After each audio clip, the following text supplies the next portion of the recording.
Okay, I think that was probably 10 seconds, I'm hoping. And I'm also hoping at some point that my fearless leader will put me as the organizer so I can share my lovely presentation with you. Hi, everybody. Welcome to the webinar launch of the 2020 European Ecommerce Report. My name is Sara, and I am the chief researcher at RetailX, responsible for this report, for better or for worse. Hopefully you like it. Oh, I think it worked. Not yet. Okay. All right. Now I'm the organizer. Hopefully you can all see me and hear me. I expect my panelists to start flailing their arms if they can't hear me, so I can figure that out. We're all working from home. Okay, I'll keep it brief. I want to say thanks to our sponsors and partners. I wrote it down so I didn't forget. Of course, Ecommerce Europe, EuroCommerce, Ascendia, Channel Advisor, VTEX, and PFS. We've got three awesome panelists today. We've got Luca Cassetti, who is the director from Ecommerce Europe. We've got Jean-Albert, I'm going to butcher this last name, Nyssens, hopefully, who is the chief economist at EuroCommerce. And we've got Will Lockie of Georg Jensen, who is the global head of digital. So we're going to get started in a moment. I just want to do some housekeeping really quickly. So for timing, I'm going to do my best to keep this at 45 minutes, but it's me and I'm American from Michigan, so it'll probably be an hour. We are going to have some Q&A. If you have some questions, you can pop them in the questionnaire box. We've got lots of great people there to answer them, or you can also send me an email. There's a handout in the PDF section of this presentation. If you want to check it out, go for it. If you want to download it now. And there's also going to be a link for the recording, which we've recorded, which will be after. So if you have any questions, go for it. But in the meantime, let's get started. Hopefully I can share the correct screen with you. My panelists, I expect to tell me if this is, can everybody see my screen? Good, cool. All right, so this is, yes, our launch of the European report with our panelists. All right, I wanted to talk briefly about the agenda. We're going to do an introduction to the report. I'm going to cover that. I'm going to give you some of the key figures from the report, which is really important information and stuff that you only get on this webinar or if you buy the report or download it. Then we're going to have a bit of a conversation with Luca, Jean-Albert, and Will about their perspectives on the report, what their takeaways were, and how much they just absolutely loved it. And then we've got a couple key topics we're going to discuss. We'll get into that later, and then any questions and everything after that. So let's go for it. This is a bit of a snapshot of the report. There's about 176 more pages, chock full of information like this. So I hope you get a chance to take a look at it. But let's just start off really quickly. In our European report, because of course we have to make tough decisions for which countries we're going to include, we included 34 different countries, not all of them in the EU. We expanded a bit to include the Eurozone. So we've got our regions there separated. In the report, they're separated out as such as well, so you can get a better understanding of how e-commerce looks in those regions. We have GDP, of course. We wanted to show you the size of the market, which Jean-Albert actually should probably talk more about because he knows more about that than me. But the population, of course, is important when we figure out how many people are shopping online. And what's really cool, and let's just move on to important e-commerce stuff, is that 87% of Europe is accessing the internet. It's not like 87% everywhere, but on average, it's 87%, which is really awesome. It's very high. It also shows that Europe is a great market to consider. Okay, this is a massive slide, but this is great for if you're downloading this.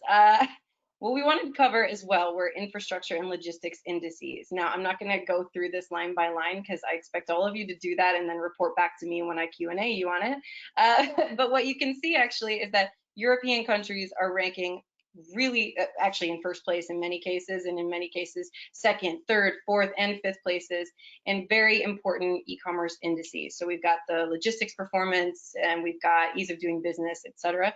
You can check this out more in the report. But the idea here is that Europe is a highly digitalized and connected part of the world where we all work together in a single market. And you can check that out as well in the report. All right, this is the money slide, I like to call it. This is the important one that everybody skips through the report to find. This is the total B2C e-commerce turnover and growth rate in Europe.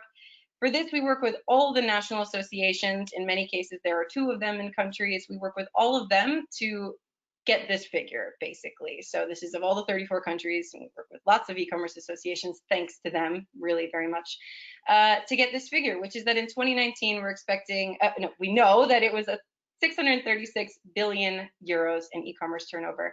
And we're actually expecting this year to see a quite a high growth, I would say, with that, with COVID-19. Of course, we'll get into that later. On the, hopefully it's the right-hand side for you, you'll see two other charts here. We've got e-shoppers in Europe. It's a little bit small, but it's at 68% of our e-shoppers. So that means of that internet penetration that you just saw a minute ago, 87%, 68% of them are actually shopping online. So it's quite phenomenal. It's a really great market. And then for the e-GDP, this is actually, the definition here is that this is the percentage of GDP that is made up by this B2C e-commerce turnover. So we look at each of the countries and we try to tell you so that you can see what the market size is for that specific country. So here you have it. This is the money slide. All right, and then breaking it up into the regions that I showed you earlier, I wanted to cover internet use. Of course, e-shoppers, Western Europe and Northern Europe are by far leading whenever it comes to internet use. They're highly mature markets, very digitalized markets. But when it comes to e-shoppers, Western Europe is really leading the pack. And Western Europe has got countries like the United Kingdom, Germany, France, the Netherlands, which is very rainy today, unfortunately. So we've got some very nice mature markets in Western Europe.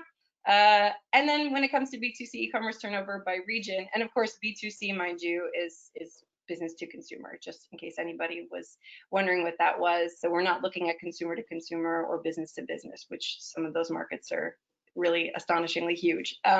So when it comes to B2C e-commerce turnover, Western Europe is by far the largest region. It takes up 70% of the total B2C e-commerce turnover. However, we have some up and coming markets. We've got quite a bit of growth in Eastern Europe and in Central Europe. So I look forward to seeing those in the coming years.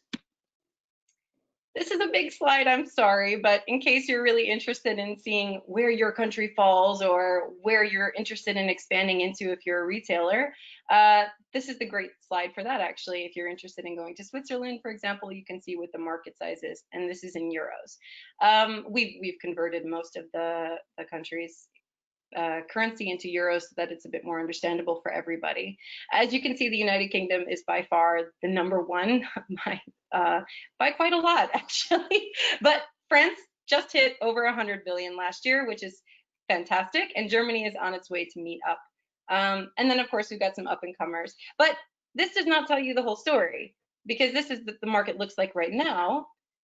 But you can see from the growth rate here on this slide that the up-and-coming markets are actually in Eastern Europe. Romania, Bulgaria, North Macedonia, Latvia, Estonia, not all Eastern Europe, but they've got 25% plus growth rates. So we're seeing a lot more activity coming up. These countries have e-commerce associations as well who are lobbying heavily for good policy, but also to help retailers and consumers get online and shop online. And as you can see, of course, eGDP represents a bit more the market size. So United Kingdom is pretty high up there, almost at 8%, and Denmark as well is very high. And then really though, I wanted to also show you this because I think this is important to keep in mind when it comes to e-shoppers per country. So despite the fact that Romania is growing quite substantially, it's actually the number one when it comes to growth rate, we're still struggling there when it comes to e-shoppers. So it's fantastic that we have an e-commerce association there that is helping consumers to get online and helping to create better policy to do so. But again, it is up and coming. So these are some of the facts that you'll find in the report. I think that might be, oh, I'm not near the end, hold on. So the frequency of online purchases, this is also big. I'll try to go quickly through this so our speakers have more time to talk. We wanted to cover here as well which countries were purchasing more online. So we've got the frequency of purchasing in the last 3 months of 2019, 1 or 2 times, 3 to 5 times, 6 to 10 times. And the United Kingdom actually is shopping, the consumers in the UK are shopping online the most. So they are shopping 6 to 10 times in the last 3 months, more than any other country. It goes without saying, I suppose, but this is important information for if you're looking to expand into a different market that's not the United Kingdom or France or Germany, and you're thinking, where can I go that will suit my target audience? So this is also some information that you'll find in the report. We also wanted to cover cross-border shopping. You can see that Malta, it's kind of intuitive. Malta, Iceland, Luxembourg, these are countries that really, their e-commerce markets inside the country itself is not as, let's say, developed as some of the others. So they tend to shop cross-border more often than not. But this is also some good information for if you are a retailer in a given country, say that you're located in Spain and you want to expand to a different country and you want to see, are they likely to purchase from my store in Spain, or should I open up a shop in France, let's say. So this is a really good piece of information for you to have per country. And then also I wanted to include just some of the barriers to e-commerce. And I think both Luca and Jean-Albert can talk a bit more about this. Also Will, I think, from an industry perspective. Some of the biggest concerns that individuals have in the EU are around security. So it can be for payments, for downloading, for buying and ordering goods in general, whether they'll receive them. So these are some concerns that it's important for you to know as a retailer if you want to expand into a different country. Because mainly, if you know this, then you can try to assuage some of those fears by putting it on your website and saying, I understand, you know, payments are a concern. We are vetted by Ecommerce Europe with the trust mark or with the trust mark of the local association. So there are some ways that you can mitigate that, and I'm sure Luca has some more to say about that. But yeah, just wanted to point that out.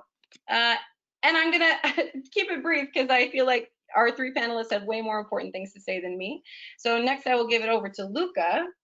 If you want to introduce your organization, that would probably be best because I don't do a great job of that. So I'll let you introduce Ecommerce Europe, your role, and I'll let you tell everybody why you absolutely love this report.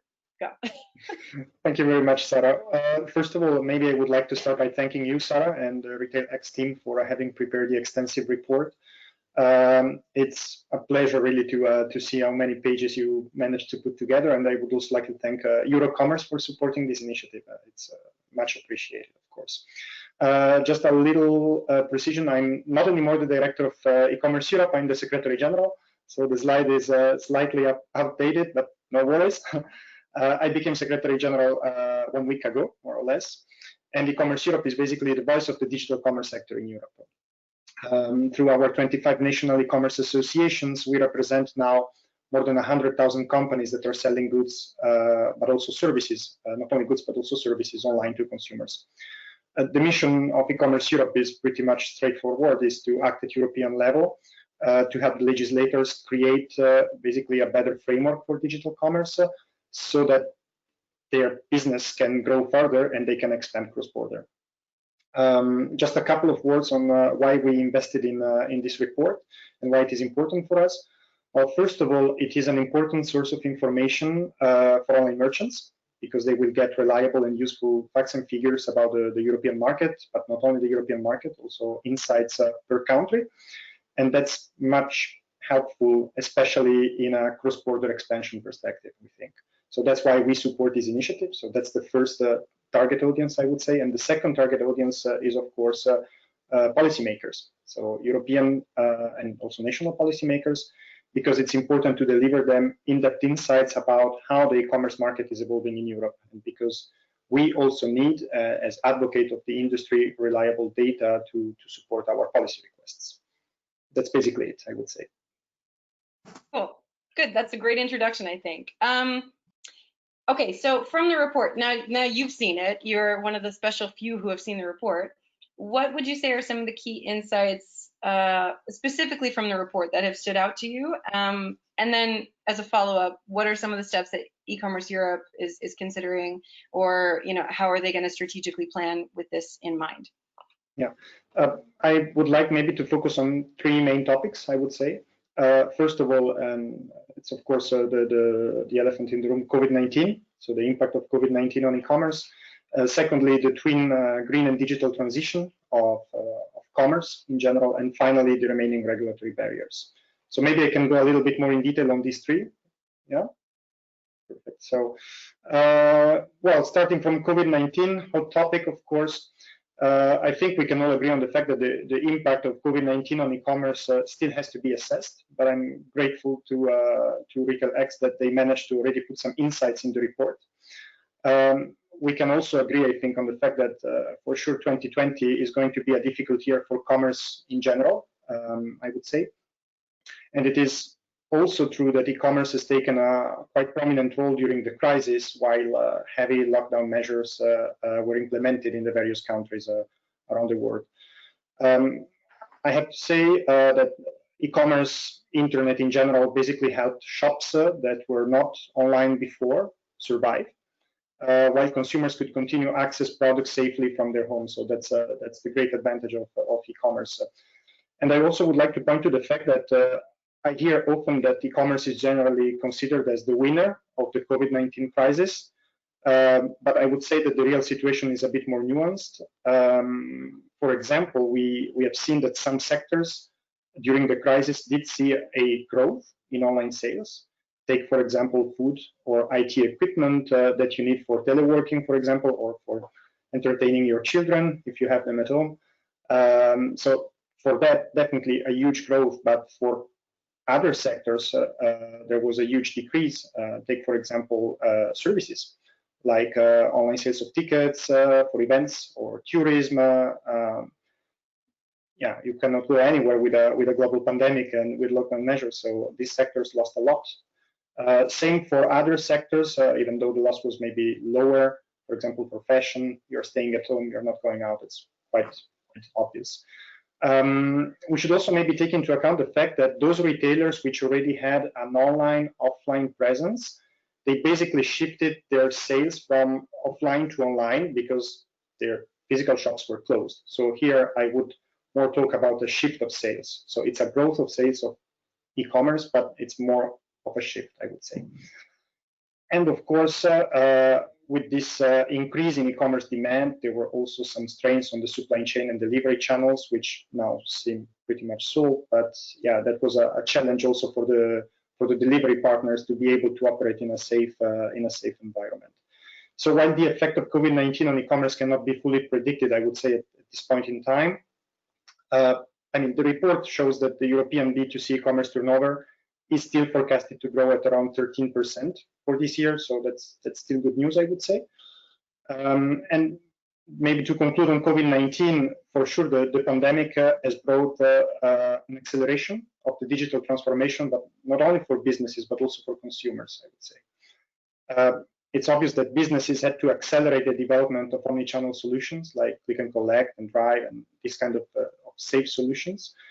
There was also an increased outreach that we have seen in some member states of local commerce that was before offline. They went online, and now they suddenly can sell also to Belgium, for example, from France. So that's great to see. And I would say that in general, this global pandemic made consumers more digital savvy than before the lockdown, because they had to learn how to deal with this. So the Corona crisis basically showed us that it is even more important now to facilitate the omnichannel transition, also from a policy perspective, because we need to help businesses sell more over the various channels, and we have to accommodate these new ways of consuming that were there before the pandemic, but now are even stronger, I would say. So now more than ever, I think that companies in Europe need the support of the European Union and the institutions to be able to compete on an increasingly competitive global market. So that would be my first point. I hope I'm not too long in my explanations. If that's the case, just let me know. Go for it, Luca. Then more shortly, the other 2 points. So the second one is about the twin green and digital transition. It's pretty much clear that in the current EU recovery plans, we can see a strong focus on this twin transition. And we do believe that e-commerce is an essential player of the digitalization of the European society, because it has this capacity to make this transition more sustainable and green. It's pretty interesting to see in the report that in many countries, sustainable e-commerce has been already high on the agenda of governments, even before the pandemic. But not only of governments, also for associations, and more importantly, also for companies, because there are already sustainable solutions that are being developed by the e-commerce industry itself.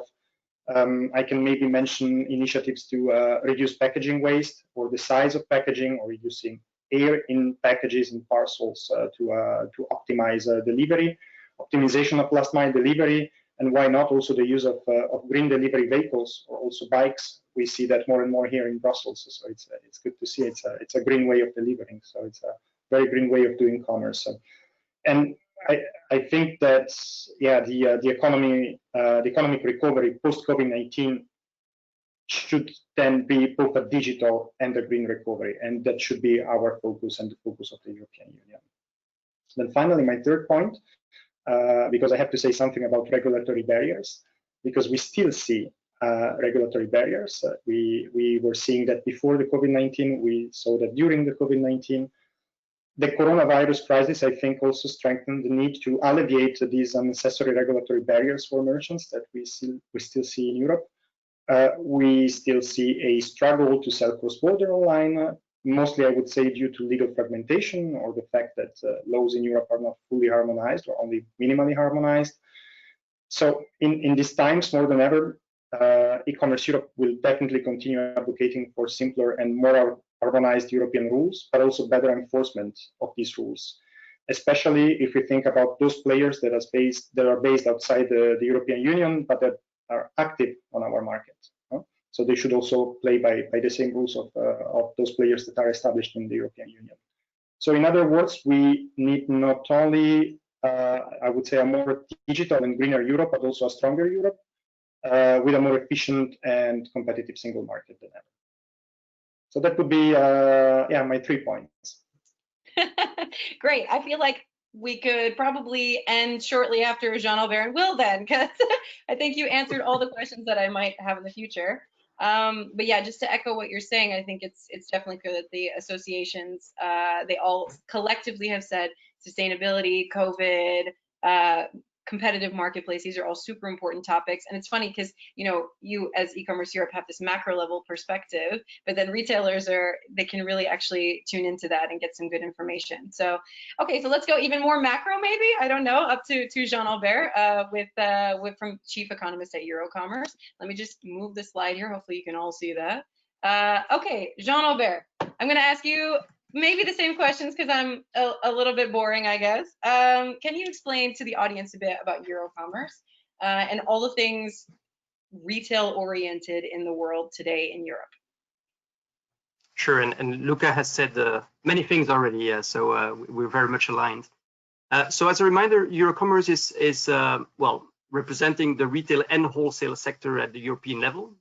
We have about 31 national associations from 31 countries, but we also have direct members, large retailers like Carrefour, Decathlon, IKEA, both in food and non-food, and even some pure play e-commerce players. But overall, our member base is actually largely both brick and mortar and e-commerce. So I'll take a bit of indeed a larger perspective. And as a reminder, well, the sector provides 1 in 7 jobs in Europe. And when we think about the crisis, obviously, we should think about that one as well. And so indeed, kind of, and it's been said already, we're obviously very enthusiastic about this report because e-commerce has proven so dramatically important during the crisis. And it's been accelerating incredibly, well, what's been growing already for many years. Now, I don't want to spoil the party, but still want to point to the extent of the crisis that we're facing. And as EuroCommerce, we've actually computed that specifically for non-food retailers, the lost sales for 2020 could be anywhere between 260 and 320 billion euro. And that is despite the somewhat buffering effect of e-commerce, thankfully. And with that, we've also well engaged with the Commission on the recovery plans, and we're in the midst of doing that. Well, I'm sure you know this plan is all about digital greening and resilience. And well, clearly we've been able to put retail and wholesale on the map for the Commission, and we're actually today identified as one of the 14 ecosystems that are a priority for the recovery plan. So that's great news, but it also points to, well, how important this crisis has been. Obviously, there's categories that have been thriving, there's categories that have been largely suffering, and well, except the few categories like indeed home improvement or at-home cooking or IT, the webcams that we all have, or the home office. Actually, many categories have been suffering. And in the end, well, how this will play out will depend on how strongly consumers pick up confidence and go back to stores, frankly. Now, obviously, there's a big difference between food and non-food, goes without saying. Some stayed open, some didn't. In food retail, also the increase towards e-commerce has been dramatic. dramatically positive. We've seen growth numbers anywhere between 70 and 300%, 70 and 300% on a week-by-week basis, depending on the country. So incredible numbers, obviously starting from a much lower basis in food. But just to give you an example, if you look at France, the drive-in stores have been massively increasing as a channel. And only that shifted more than 1% market share to actually one of the players who is very, very strong in that particular drive sector. So you see how e-commerce can actually shift 1% of the French market towards a player thanks to a very strong drive presence. I won't mention the names, but I guess everyone knows who that player is. In non-food, and well, we'll hear more about that in a minute, but the picture is still pretty dark, right? Because I don't think that in most categories, e-commerce will actually make up, e-commerce growth will make up for the dramatic loss that we've had by stores being closed. And then from an economic perspective, I still want to highlight the profit perspective on this, which is actually not necessarily very positive, right? Because retailer margins are already pretty low. And we're talking about low single-digit margins, both in food and non-food. Many, specifically non-food players, were already pretty close to the cliff before COVID. And obviously, we see a number of them falling off today. Because let's not forget, when we shift sales from the store to online, actually a number of these sales are less profitable. It's very easy to understand. We have to pick up the goods ourselves. We have to transport them ourselves to the house of the consumer. So all in all, we still expect a pretty important drop in profitability levels, despite or the increase in e-commerce. So let me maybe pause here and see if you have other questions. Yeah, no, that was good. It's a great jolt of reality, Jean-Albert. We all need that. No, I think it's good. But you remind us why omnichannel also is a very important topic of conversation, even in e-commerce. We have to consider that, especially right now. I did have one other question for you, and I'm gonna be brief on it. What would you say are the key topics or insights that stood out for you specifically from this report? I know Luca already highlighted COVID-19, and he talked a little bit about sustainability, which is also a big role for us. What do you see as the next steps or strategic planning in a way for EuroCommerce? Yeah, in light of COVID-19, sure, and also sustainability, and how do those things go hand in hand? Yeah. Sure. Well, a couple of points. I think on the report itself, I mean, it is, as was said, hugely data rich. And to me, what it highlights is that there's no single Europe on e-commerce. Frankly, it's already the case for kind of offline or traditional retailers. I mean, there's huge variances also there. And kind of, while many of the retailers are actually big companies, they're often more multinational than actually truly global. I mean, there's obviously a few exceptions. But when we look at the report specifically, I mean, I was struck by the fact that indeed there's so huge variances, which means also that there is huge potential for growth. There's obviously the crisis accelerating, but there's a number of countries which obviously still are and will continue to accelerate, with the UK, as was clearly said, or Germany to some extent being, and some of the Nordics being ahead. But even a country like Italy, for example, which for that sake is actually pretty developed in retail, in terms of e-commerce itself, has strong potential to grow.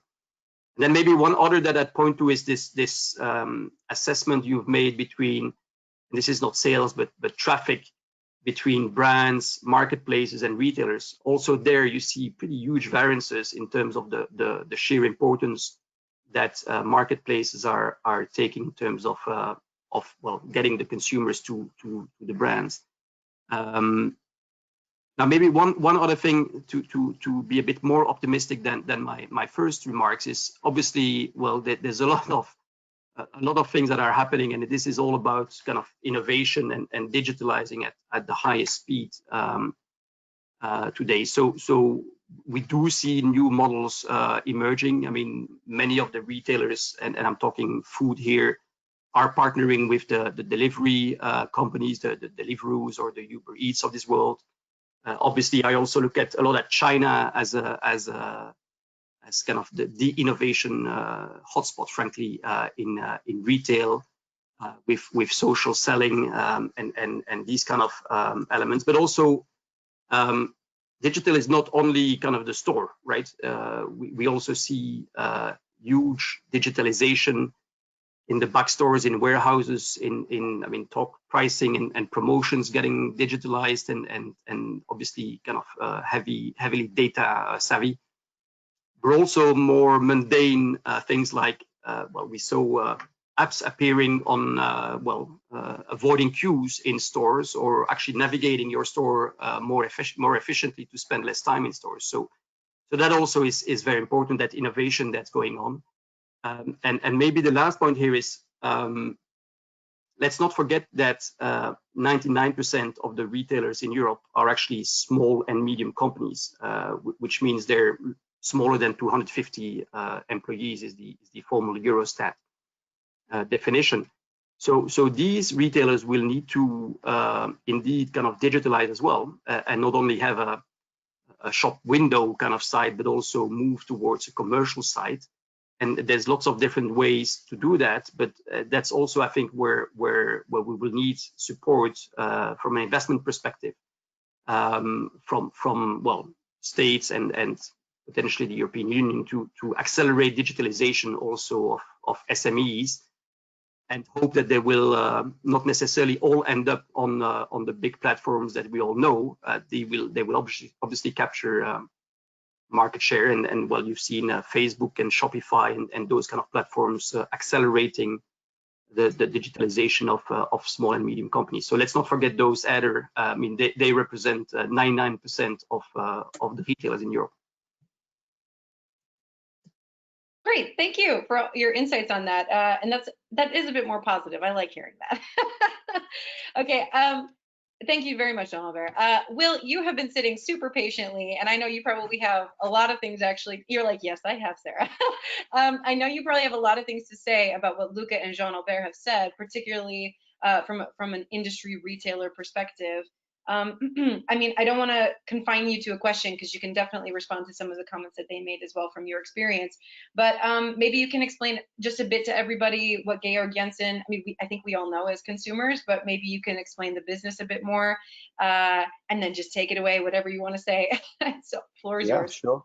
Yeah, sure. I mean, I will try and give you we've had an awesome macro perspective from Luca and Jean-Albert. That was amazing, and I'll try and give you a bit more micro perspective purely from the perspective of a small multinational, a Danish luxury design brand operating out of Copenhagen that is global. So I'll give you that perspective. So I'm one of the retailers that's been through it. I run the digital side of things for Georg Jensen globally. Yeah, we're a small Danish design brand with a heritage in fine silver. We sell jewellery and homeware. So these are the categories, a bit like what Jean-Albert was saying, non-food. But yeah, during the lockdown particularly, lots of people were buying nice things for their home and jewellery for their loved ones. And so we were one of the brands that really saw those big uplifts, really big uplifts in our e-commerce channels. But as Jean-Albert said, you know, I could not compensate for the losses in retail because we had to close all our stores. And that's probably a pretty similar story to lots of other people like me and lots of other brands and small retailers out there. We also operate in the US. Actually, our biggest market is APAC. So, you know, conversely for the focus of this report, but just to give you a perspective of where we operate. In Europe, Denmark and the UK are our biggest markets, and it's no surprise to me actually when I look through the report that those two markets index the highest for, what was it, the e-shoppers. Denmark indexes the highest for sort of digitally mature. And I think those were real factors in our growth in the last 3 months. Interestingly, I mean, the hottest topic, of course, as both Luca and Jean-Albert said, is COVID and the impact that it's had, particularly on us, because obviously we've been really focused on the impact on our business. Interestingly, the growth in some markets, UK, Sweden, the growth in e-commerce, actually we managed to offset our losses in retail, mainly because we have a very small retail footprint in those markets, but it's still quite an achievement. So there are, giving you some optimism here, there are some success stories out there basically around the growth. And interestingly, the other fact, kind of sort of interesting point is, you know, we've seen markets in APAC go through COVID, and they're obviously much more used to dealing with the SARS history there. So for instance, in Taiwan, that market of ours has been through COVID. They've come out the other side and retail's 25% down. So just as a kind of a sort of a benchmark for us planning going forwards, what is the impact on our retail? And you know, can e-commerce hope to catch up? No, but could we end the year flat? Could we come out of Q4 flat on the year? That would be a pretty good result, basically, flat versus last year, I mean. So that's a kind of a quick overview of Georg Jensen and what we've been through. Would you like me to comment a bit more on the report, or? Yeah, sure. I would love to hear. Yeah, my other question for you was, when you looked at the reports, the result from the report, I mean, what were the factors that were the most important to you for success in a given country or territory? You said that you have some experience with that. Yeah, I think there's a few things, right? There's the things the report provides is the macro view, right? Things like ease of doing business in a certain market, how mature it is, all of those things that we look at when we decide, should we open in a given market? Should I open an e-commerce platform or a web shop in that market? Should we take another route to that market via marketplaces like Jean Albert was saying? And I think even though we're talking about e-commerce specific, for me it's kind of there are other routes, and particularly marketplaces is super important, because you know what happens when Amazon opens in Sweden soon, this year, I don't know, later, or whenever, they probably will. It will really disrupt that the Northern Europe in your report, basically, in terms of retail, e-commerce, consumer behavior. All of a sudden, consumers are going to be used to getting a delivery on a Sunday evening, you know, and that just doesn't really happen in kind of Northern Europe. So I think those things are super important to me. I think the other thing that I think a lot about is just what I call your total digital business. So as well as where we sell through e-commerce, as well as where we sell through marketplaces, we also sell to wholesale partners who sell online, who equally are seeing these big uplifts in traffic and interest in sales. So as a small business, how do we support those partners as well better to sort of digitally enable them?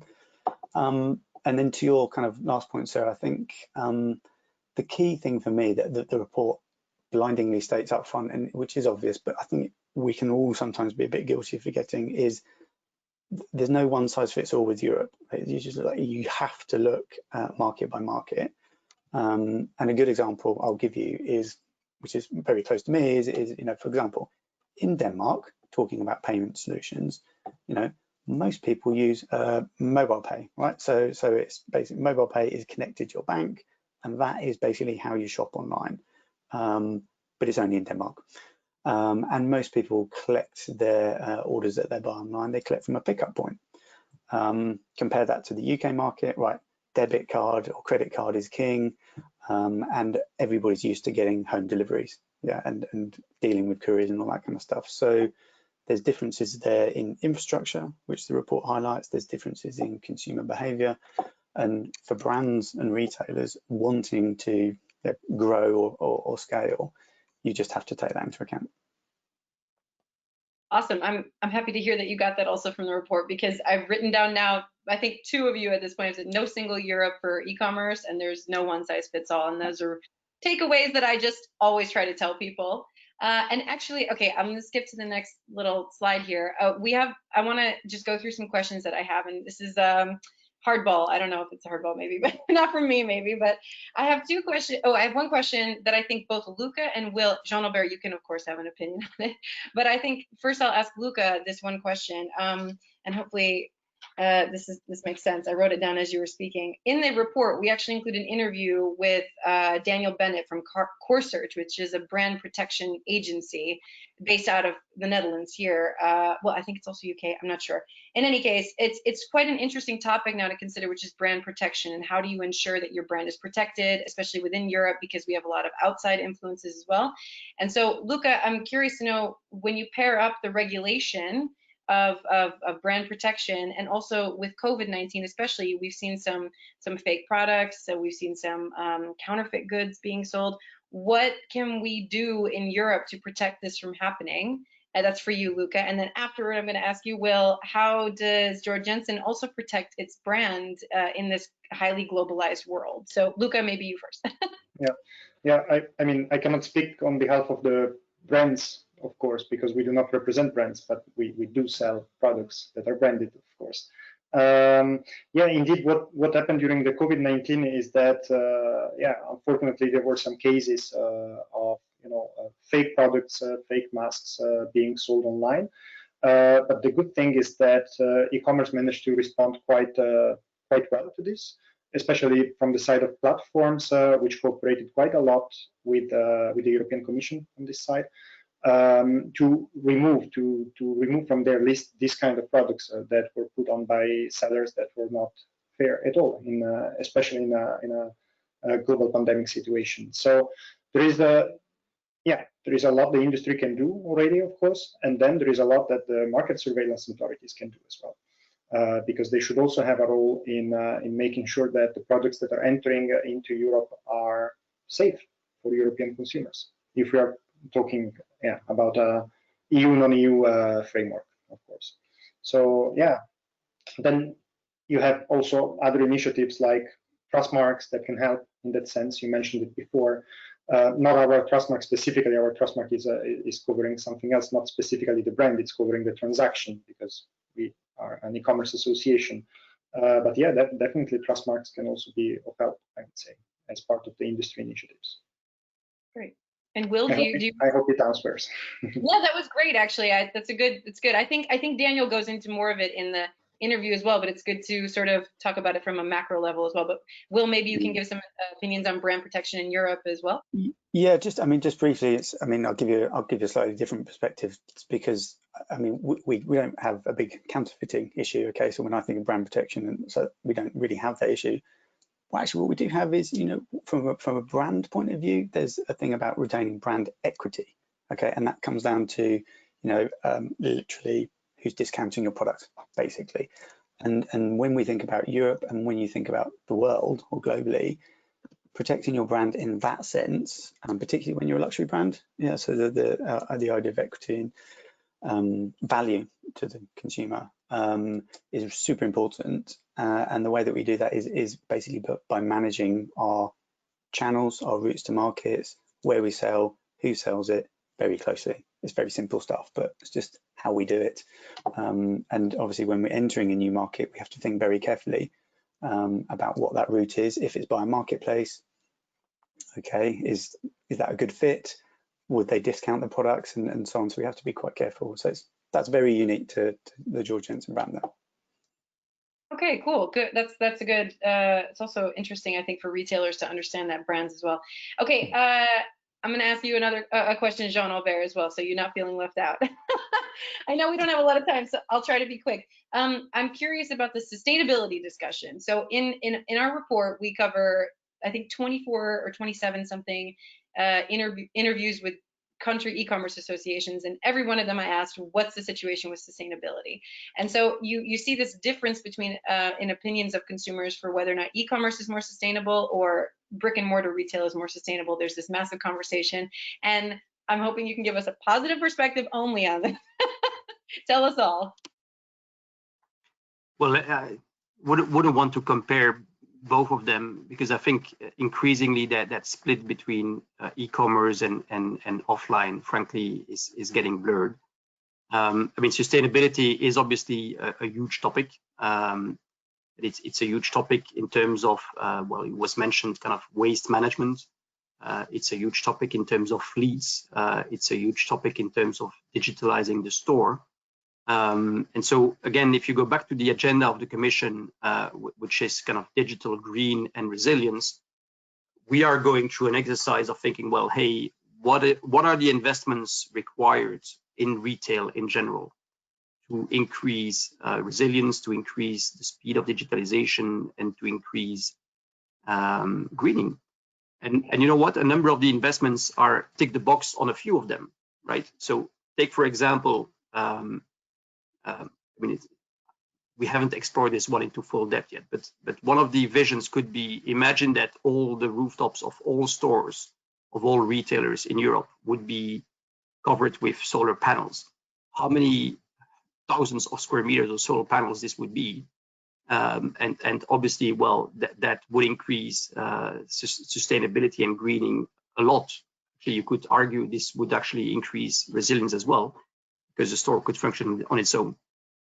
That's one example. But there's many of those, right? And so, I mean, if you think about the number of trucks that are on the roads because of retail, it's a huge number, right? So greening of trucks, a kind of hydrogen or electric trucks, if ever they come to that technology level, is obviously very important. And these are the kind of platforms where we believe kind of collective investments will be required, because one company on its own, well, could, but frankly, it's very capital intensive to develop those ideas.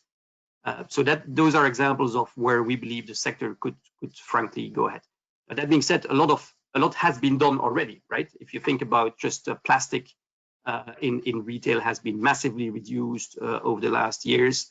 Obviously, with COVID, we do see more packaging because actually consumers want to be reassured about the fact that products have not been touched by others.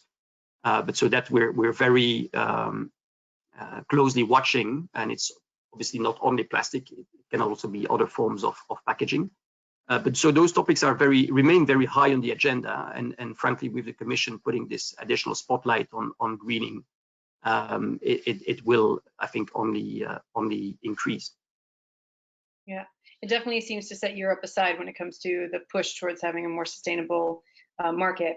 Okay. Yeah, but maybe it's obviously the Commission, but I think the retailers and actually the consumer products companies are taking the lead on this, right? I mean, we are as an organization very focused. I mean, the Consumer Goods Forum, which groups both FMCG and retailers, is very much focused on this.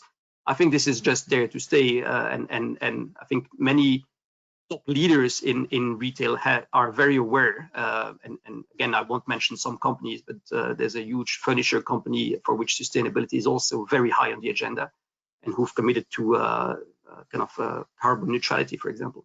So there's many of those examples, and it's really, I think, the top leadership of these companies kind of taking the lead on a number of these topics. Yeah, and it really, it's funny because we have Will here, and of course, being, as a Danish company, you see in the Nordics that this subject is really, really important. It's at top of mind for Swedish, Norwegian, Danish consumers from the associations. I mean, I would love it if you would comment on that, Will. I also have one other question for you from the audience, actually. This is a pretty good one. From Misham Pabari, hopefully I said that correctly. You mentioned behavioral changes from consumers are expected to stick in terms of the shift to online. So we've all kind of talked about that, which is especially the elderly population, I think we're seeing they are more likely to shop online. What do you believe to be the most important thing to consider as a brand or retailer that is new to online during this time? And I was thinking of what you said of total digital business. So maybe you can weave sustainability into that answer? Yeah, well, actually, no, I'm going to split it into two because I can't. So, I mean, I'll answer that first question. So, I mean, I'll take a simple example. If I were entering the market and if I were launching my e-commerce business or whatever, I actually would just make sure I've got a really good online shopping experience. I would really focus on delivering the basic of shopping in that given market. So whatever that market is, and I'm sure you can look in the report to tell you what some of those things that you need to do are. But it literally comes down to that. That's always the number one thing I think of is our shopping experience in that market. Have I got the right payment types? Is the delivery okay? All of those basic things that consumers expect to do, and that is basically what's going to be number one. It sounds very simple, but that's what successful businesses do. They focus on giving a really good shopping experience. Then as to sustainability, I couldn't weave that in, but I think what I would do is listening to what Jean-Albert said is totally right. It's top of mind for consumers, and what actually I think COVID has done is really accelerate that a little bit, basically, because more people are now thinking, how's the way to say it, they're shopping mindfully. Okay, so when I buy a product, I think people are now making a call on, how long is it going to last? Is it recyclable? All of those things that come into the sustainability. And I think there's definitely a growing trend amongst consumers for that kind of mindful shopping rather than sort of throwaway culture. Yeah, I think I totally agree with you on that. Okay, I know that I'm going to get yelled at by everybody watching and on the back of my team and you guys if I keep going. I just have one final request, is that you have like 1 minute top to give us, we're all looking for some kind of positivity and some hope for what resilience we can look for in the European market and in the world. Can you just, each of you, I'll start with Luca and then we'll go to Jean-Albert, and then Will, you can finish it up from, we'll start from that perspective. Can you just give me a minute of something to look forward to, something that you think is positive that can come from this experience that we're all collectively traumatized by? I think we should end it at that, and I'll say thanks afterward, but I'll start with you, Luca. Yeah, I think I already mentioned it before, so I'm gonna maybe repeat it. So for me, something good that can come out of this this COVID-19 crisis is the fact that the digital transformation will be accelerated. So that's something that we are advocating for, even before the COVID, of course. And what we see is that sometimes the rules that are made in Brussels are still distinguishing between online and offline sales, while at the end it should be just sales. So the consumer doesn't care if he or she is buying online or offline. The consumer just wants to buy, I would say. And the consumer would like to do that in all the possible channels available. For example, maybe ordering something online, and instead of going to the post office, you can maybe bring it back to a shop, a physical shop, exchange it with something else in case it doesn't fit, if it's clothing or whatever. So I think that we will see more innovation, more digitalization, and probably at a faster pace than what it was before.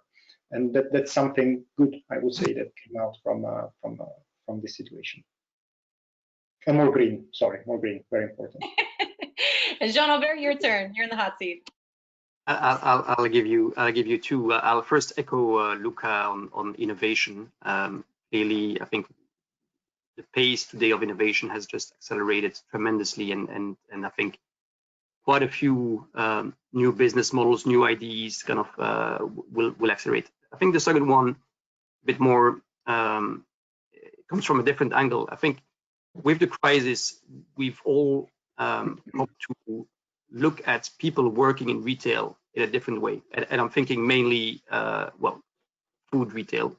I mean, the thousands of people that are working in the warehouses, in the supply chain, in the stores to feed us every day. We tend to forget, and these are not always very well-paid jobs. So obviously we have the people working in hospitals, but the other line of defense is actually those people working day in, day out to actually get our stuff on the shelves. And when we see empty shelves, and well, we've seen quite a few empty shelves over the last months, we suddenly realize that these products don't come there automatically, right? There's the thousands of people, actually 29 million in retail and wholesale in Europe, working to actually get the products there. So I think the other positive thing aside from innovation is respect for people and all the different jobs that are in retail that actually get this done. Great perspective. I like it. Will, your turn. Yeah, I mean, I think to kind of sum that up, I think from a customer perspective, the things that Luca and Jean-Albert have just kind of said, it's gonna one positive thing. For sure, customers are gonna have a different shopping experience. Okay, it's more mission-based and so on. But I think the innovation, the respect for the supply chain, all of that stuff will come together for a better customer experience, because ultimately there's many businesses out there right now just really looking at their business model going, what do we do about this? What do we do about this? And at the end of the day, if they're not serving the customer well, yeah, that's the thing that's going to drive the growth. So a better customer experience. Yeah, awesome. I love that. And I think one positive is that hopefully none of us will have to worry about buying toilet paper anymore. I don't know. That will be one positive, I think, for me. Okay, great. I have to shamelessly plug the report. If you want to buy it, if you want to download it, however you want to get it, just not illegally, you can access it. I put the link here for everybody. This absolutely could not be done. And also I could not buy the groceries that Jean Albert is talking about if we didn't have awesome sponsors like Ecommerce Europe, EuroCommerce, Ascendia, Channel Advisor, VTEX, PFS. I feel like I'm on a podcast. So I'm shamelessly plugging that. I really hope everybody gets a chance to read it, download it. If you didn't get a chance to ask a question here that you want to know from either myself, Will, Jean Albert, or Luca, you can always send it to me and then I can forward it to whoever needs it. I'm pretty sure they'll be happy. I'm saying that you will answer for them. And I hope that you enjoy it. And thanks so much to you guys for joining us, Luca, Jean-Albert, Will. Thank you for coming on here. I know it's a weird time with COVID, but we appreciate it. And I'm gonna awkwardly try to end this webinar and hope that you guys all had a great time. Thank you very much, Sara, for organizing. Thank you very much, guys. Thank you to everybody. Bye. Bye. Bye-bye. Thank you. Goodbye.